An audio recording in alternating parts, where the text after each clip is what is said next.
crianças, hoje na nossa aula de História nós vamos falar sobre as comunidades de afrodescendentes. Na aula passada a gente falou sobre algumas leis que foram promulgadas para acabar com as escravidões, com a escravidão no Brasil. Certo de que essa escravidão, de uma certa forma, ela não foi extinta a partir dessas leis, ela apenas ficou camuflada, porque como nós sabemos até hoje ainda existem algumas formas de escravidão no nosso país. Então, nós iremos falar sobre estas comunidades, como foi que elas surgiram. Nós sabemos, crianças, que a liberdade é algo que todos devem ter e todo povo deve lutar por ela.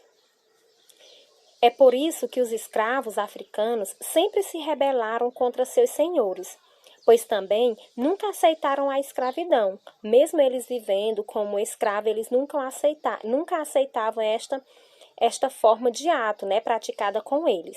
Então, esse regime, ele não deve ser imposto a ninguém, nem hoje, nem nos dias de hoje, e assim também como não deveriam ter sido lá no passado, antes da promulgação de algumas leis, como a lei do sexagenário, a lei do ventre livre, a lei áurea, Sabemos também, crianças, que em todos os locais onde os escravos trabalharam, aconteceram revoltas, rebeliões, assim também como lutas e fugas.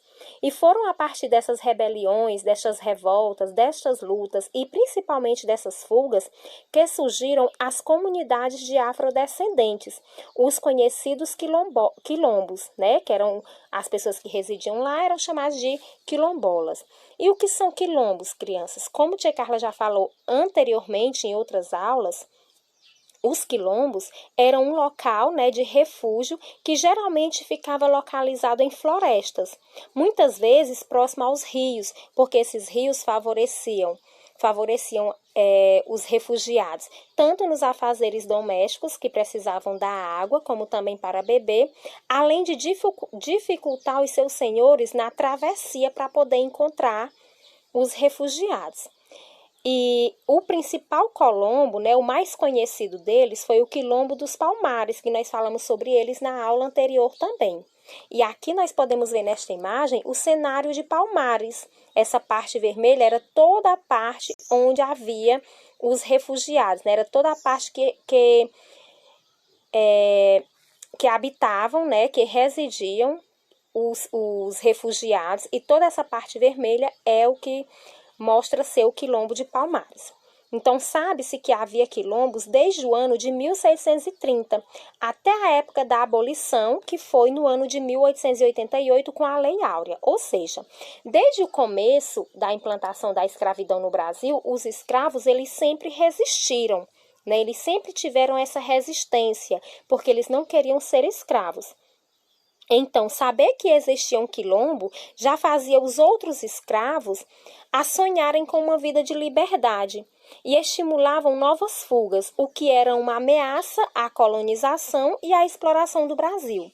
Portanto, crianças, lá nos quilombos, sempre foram os quilombolas sempre foram perseguidos pelos donos de escravos que tentavam destruir e recuperar os fugitivos. Então, mesmo eles vivendo lá no quilombo, nessas dificuldades que eles viviam, mas para eles ainda era como se fosse uma liberdade, era como se eles estivessem livres, mesmo eles sendo perseguidos, muitos sendo mortos nas batalhas que havia entre os senhores que mandavam os seus capangas atrás deles. Então, muitos morriam nessas batalhas, mas para eles era uma forma de livramento, uma forma de deixar de ser escravo. A vida nos quilombos não era fácil, mas era melhor que a escravidão. Então, para eles sentiam-se melhor lá nos quilombos, mesmo sendo perseguidos, do que viver como escravo.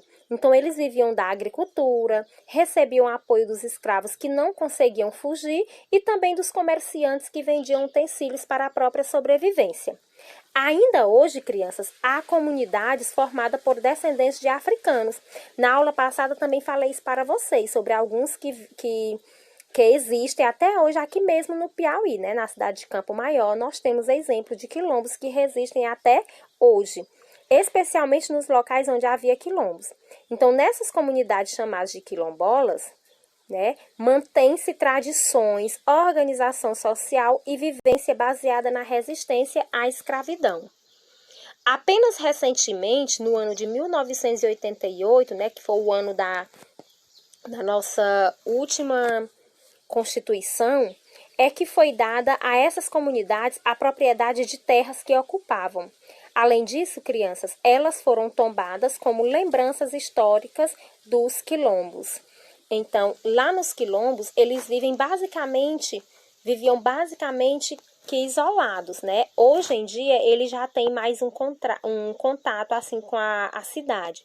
Mas nos primeiros quilombos, né, nas primeiras comunidades quilombolas, eles viviam basicamente que isolados da comunidade, por medo, né? Por medo, por resistência, por receio de voltar a ser escravizados.